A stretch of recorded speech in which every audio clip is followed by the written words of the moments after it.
Sécheresse, c'est un été, vous le savez, douloureux pour nos agriculteurs. Un secteur également confronté à une crise des vocations. Voici le témoignage d'un éleveur dans l'Indre. À l'approche de la retraite, il peine à trouver un repreneur. C'est notre séquence face à l'objectif. Alexis Delcourt. Je m'appelle Christian Deschâtres et je suis éleveur de charolaises. Cette ferme que j'ai à vendre aujourd'hui est dans la famille depuis 69. Donc moi, je me suis installé en 82 avec mon père. Et suite à sa retraite en 2000, je suis resté tout seul sur l'exploitation. J'exploite 130 hectares de prairies permanentes qui sont groupées avec dessus 300 animaux, dont 110 vaches reproductrices. Aujourd'hui, j'ai presque 61 ans, mais par contre, j'ai mon compte de trimestre. Donc si je pouvais arrêter demain, j'aurais ma retraite complémentaire qui s'élèverait à 750 € par mois. Mais étant donné que je n'ai pas vendu, je n'ai pas trouvé d'acquéreur pour mon exploitation pour l'instant, je continue de travailler. Ça a été aujourd'hui? J'ai 3 garçons et il y en a 2 qui sont ingénieurs et le 3e est architecte. Ils ont préféré continuer de faire des études plutôt que de s'installer. Quelque part, j'aurais sûrement été fier que l'un d'eux reprenne ma suite, mais voilà, c'est un choix, c'est comme ça.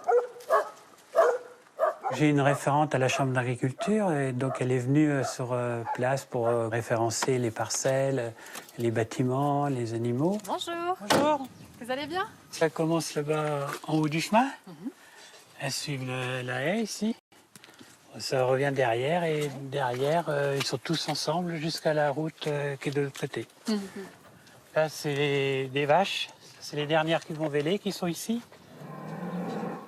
Avant, c'était souvent des transmissions familiales. C'était un membre de la famille qui venait s'installer sur l'exploitation. Aujourd'hui, c'est beaucoup moins le cas. Il y a une crise effectivement des vocations. Les enfants ont vu l'astreinte que ça pouvait être, le travail des parents. Donc on est obligé de faire appel à des vocations extérieures.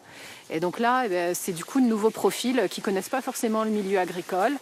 Récemment, là, j'ai eu une deuxième visite puisqu'elle était déjà venue. Donc je lui avais fourni toute ma comptabilité.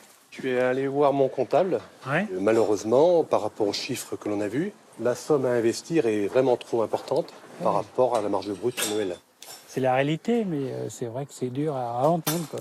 Quand je vois les problèmes que vous avez aussi pour revendre derrière, si j'investis dans un truc comme ça, admettons, je sais que j'aurai les mêmes problèmes moi par la suite après. Ah oui, peut-être en pire même. Après, je suis partout dans le champ. La ferme, c'est l'œuvre de ma vie. Oui, je suis installé depuis 40 ans. J'étais tous les jours, du matin au soir, et tous les jours, je me suis donné à fond. C'est pas possible que quelqu'un ne reprenne pas. Mais bon.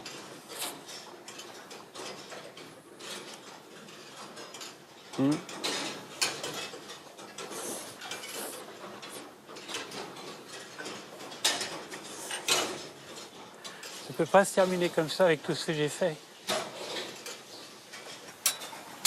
C'est vrai qu'aujourd'hui, que 50% des éleveurs ont plus de 55 ans. Donc il va y avoir beaucoup de fermes qui vont se libérer, beaucoup d'animaux qui vont disparaître. Mais je crois que si les politiques n'interviennent pas d'une façon très ferme, malheureusement, la vie à la campagne va disparaître. Il n'y aura plus de paysans dans les campagnes, c'est pas possible. Il faut faire quelque chose et très rapidement.